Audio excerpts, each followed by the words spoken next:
राहुल गांधी वो व्यक्ति हैं जो ये चाहते हैं कि पुलिस स्टेशन में एफआईआर भी नहीं दर्ज करानी पड़े और पुलिस कार्रवाई भी कर दे। ऐसा होता है क्या कहीं?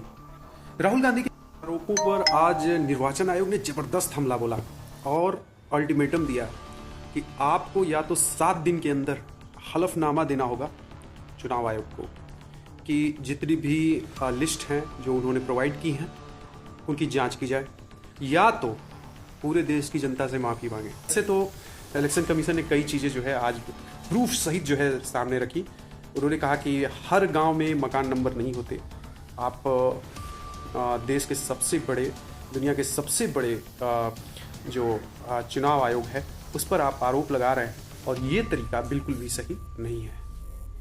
आप जो आरोप लगा रहे हैं उसके लिए आपको हलफनामा देना ही होगा, तभी जाके चुनाव आयोग कार्रवाई करेगा। लेकिन राहुल गांधी को इसमें दिक्कत क्या है? हलफनामा ही तो देना है और चुनाव आयोग काम शुरू कर देगा।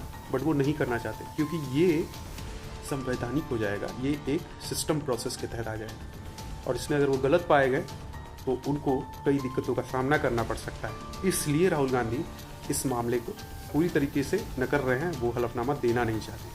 आपको याद होगा राहुल गांधी से पहले इसी तरीके की राजनीति एक और शख्स देश में किया करता था, वो थे अरविंद केजरीवाल। उनकी क्या हालत हुई आपने देखा है। पिछले 10 सालों से उन्होंने दिल्ली में मुख्यमंत्री के तौर पे काम किया, लेकिन केवल प्रत्यारोप आरोप की राजनीति लगाते रहे। राहुल गांधी का वही है। वैसे राहुल गांधी का भी इतिहास कुछ ऐसा ही रहा है।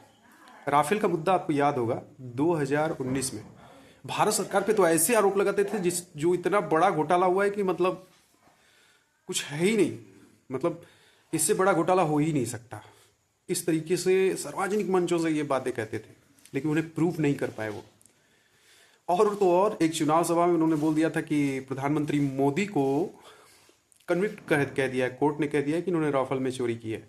लेकिन फिर जब ये बात कोर्ट को पता चली तो कोर्ट ने उनको हाजिर करके बोला कि इस तरीके का गैर जिम्मेदाराना व्यवहार न करें, रैलियों में इस तरीके की अफवाह न फैलाएं। तो राहुल गांधी वो व्यक्ति हैं जिन्हें कोर्ट भी कई बार जो है फटकार लगा चुका है। ईवीएम बहुत चला, लेकिन महाराष्ट्र और हरियाणा में जब चुनाव हारी कांग्रेस तो ईवीएम पूरी तरह से फेल हो गया। इसके पीछे का कारण ये था कि तुरंत कुछ महीनों पहले उन्होंने लोकसभा जीती थी उसी ईवीएम से, और फिर इसके बाद वो जो है वहाँ हार गए महाराष्ट्र और हरियाणा में।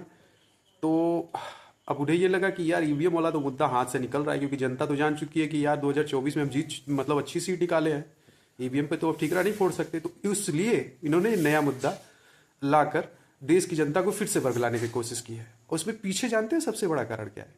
वो ये चाहते हैं कि जो देश की जनता है, जो उनके वोटर है, वो भागे नहीं, बीजेपी की तरफ उनका जो है झुकाव ना हो, वो टैक्ट रहे इन्हीं सब अफवाहों की वजह से।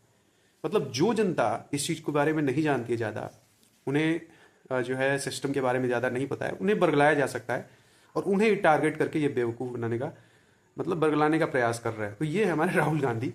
आपकी क्या राय कमेंट सेक्शन में बताइए। तो ये थी एक छोटी सी इन्फॉर्मेशन।